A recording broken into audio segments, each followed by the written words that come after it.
అఖిలపక్ష పార్టీల ఐక్యత, సామాన్య మధ్యతరగతి మెరుగైన వైద్య సౌకర్యం, వైద్యులను నియమించాలి, ప్రభుత్వ డాక్టర్లను ప్రభుత్వ టెక్నీషియన్లు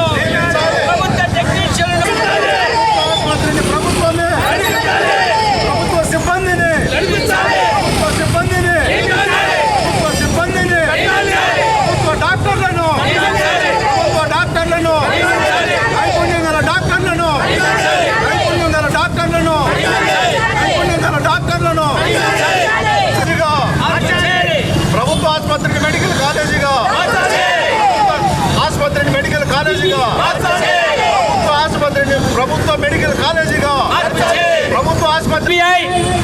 తెలుగుదేశం, జనసేన, కార్మిక సంఘాలైన ఏఐటీసీ, మహిళా సమైక్య, ఎంఆర్పిఎస్, దళిత సంఘాలన్నీ కూడా ఈరోజు ఈ కార్యక్రమాన్ని, ధర్నా కార్యక్రమాన్ని చేపడుతున్నాం.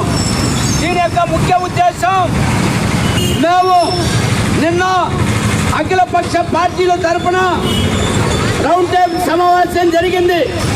ఈ సమావేశంలో మేము ఒక నుంచి ఇప్పటికే అపోలో ఆసుపత్రిగా కొనసాగుతూ ఉంది. ఈ ఆసుపత్రిని కొనసాగుతూ ఉంటే ఉన్న బలంగా ఈ ఆసుపత్రిని పూర్తిగా ప్రైవేట్ పరం చేయడానికి రాష్ట్ర ప్రభుత్వం కుట్ర పంతాన్ని కూడా ఈ సందర్భంగా తెలియజేస్తున్నాం. అందుకోసమే అఖిలపక్ష పార్టీలన్నీ కూడా మేము ఈ యొక్క ప్రభుత్వాన్ని హెచ్చరిస్తున్నాం. ఈ యొక్క ప్రభుత్వ ఆసుపత్రి ఉంటే నిరుపేదలకి మంచి వైద్యం జరుగుతుంది. రేపు ఇది ప్రైవేట్ పరం చేస్తే ఓపీకి డబ్బులు, ఎక్స్రేకి డబ్బులు, ఎంఆర్సీకి డబ్బులు, అదేవిధంగా స్కానింగ్ డబ్బులు, సిటీ స్కానింగ్ డబ్బులు, మాత్రలకు డబ్బులు, సూదులకు డబ్బులు, కట్లు కట్టేదానికి డబ్బులు, టోటల్ గా మొత్తానికి డబ్బులు, వేలాది రూపాయల డబ్బులు అయ్యే ప్రమాదం ప్రైవేటీకరణ చేస్తే ఈ ప్రమాదం ఉంది. ఈ జిల్లా వ్యాప్తంగా వస్తున్నటువంటి నిరుపేదలు, మధ్యతరగతి ప్రజలు, సామాన్య ప్రజలు వాళ్ళు ఎక్కడ ట్రీట్మెంట్ చేసుకోవాలా, వాళ్ళు కానీ వస్తే వాళ్ళంతా కూడా వెంటనే డబ్బులు ఇస్తే తప్ప మనం వైద్యం అందదు.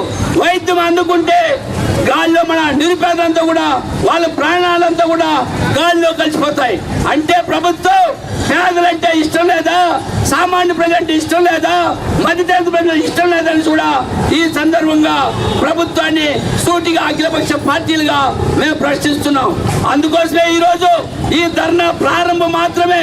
ఈడున్నటువంటి అఖిలపక్ష పార్టీ నాయకులుగా కాకుండా ఈ చిత్తూరులో ఉన్నటువంటి 50 డివిజన్లో ఉన్నటువంటి ప్రజానీకాన్ని సమైక్యపరిచి వాళ్ళకి విషయాలు తెలియజేసి వెంటనే ఈ యొక్క ఆసుపత్రిని ప్రభుత్వ ఆసుపత్రిగా కొనసాగించాలి.